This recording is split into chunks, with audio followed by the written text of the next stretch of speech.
man nafasa an mu'minin kurbah, siapa yang mengangkat satu kesulitan dari kesulitan orang mukmin, nafasallahu anhu kurbah min kurabi yaumil qiyamah, Allah akan angkat satu kesulitan di antara kesulitan-kesulitannya nanti di hari kiamat. Nah, ini merupakan apa? Perintah dari Rasul.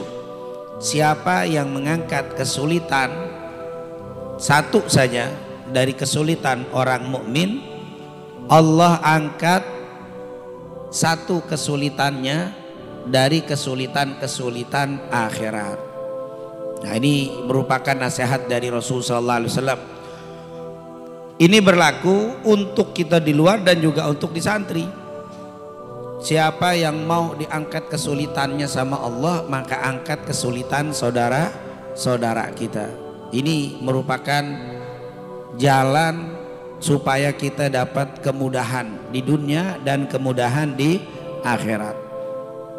Kalau ditanya kira-kira kita punya kesulitan nggak? Ada nggak punya kesulitan? Kesulitan kalau lagi sekolah mungkin kesulitan di dalam apa?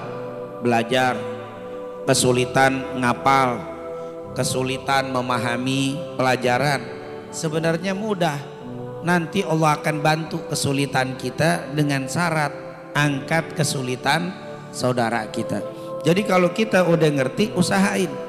Kalau sudah ngerti, ajak juga nih biar teman-teman kita bisa ngerti apa yang kita ngertiin. Kita kalau sudah paham dari ustadz kita, dari guru kita belajar di kelas atau di mana saja nanti kita belajar, terus teman kita nggak ngerti, kasih tahu, ajarin. Yang udah ngerti ngajarin yang belum ngerti. Itu orang yang suka ngajarin temennya, kata Nabi, akan diangkat kesulitannya nanti di yaumil kiamat. Sebelum di hari kiamat, di dunia akan diangkat kesulitannya. Kesulitan kita ngapal, Allah gampangin. Ketika dikasih pelajaran kita nggak paham, Allah kasih pemahaman. Jadi prinsipnya, kalau mau diangkat kesulitannya, angkat kesulitan teman-temannya. Terutama kita di dalam satu rubat, di dalam satu pesantren, kita harus kompak. Kalau kita mau dapat kemudahan dari Allah, kasih kemudahan kepada apa? Teman-teman kita. Makanya di dalam hadis tadi dikatakan man nafasa an mu'minin kurbah, nafasallahu anhu kurbah min kurabi yaumil qiyamah. Yang kedua, waman yassara ala mu'sirin yassarallahu fid dunya wal akhirah. Siapa yang memberikan kemudahan kepada orang mukmin, Allah kasih kemudahan dunia dan akhirat. Ustadz, apa bedanya tadi? Yang tadi hampir sama mananya. Kata ulama, yang satu, yang pertama kagak pakai modal, yang kedua pakai modal. Maksudnya, nih ada teman kita susah, ada masalah, terus kita nolongin nggak pakai modal, misalkan nasehatin, sabar ya, kamu lagi susah, kamu lagi sakit, semoga dikasih kesabaran. Itu namanya apa? Membantu mengangkat kesulitan orang tapi nggak pakai modal. Tapi yang kedua, man yassara ala mu'sirin, siapa yang memberikan kemudahan, ini pakai modal. Teman kita ternyata lagi kehausan, nggak ada minum, akhirnya kebetulan dia lagi kurang sehat, mau turun susah, kita turun ngambilin air. Itu pakai modal tuh, pakai modal apa?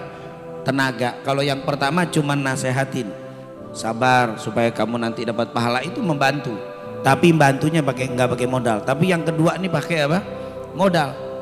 Dia atau mungkin tiba-tiba kita lagi jajan, teman kita pengen, ternyata dia kelaparan atau kehausan, mau beli nggak punya apa? Duit. Kita ada lebih, boleh kasih. Itu namanya membantu pakai modal. Orang yang suka membantu dengan modal tadi, baik modal dengan tenaga, modal dengan uang, Allah gampangin urusan dunia wal akhirah. Subhanallah, ini luar biasa. Ini jangan hanya dipakai di pesantren, di luar pesantren pun kita pakai. Siapa yang mau diangkat kesulitannya harus suka mengangkat kesulitan saudaranya. Siapa yang mau dikasih gampang dunia dan akhirat, maka juga kasih gampang kepada saudaranya, niscaya akan dikasih kegampangan dunia wal akhirah.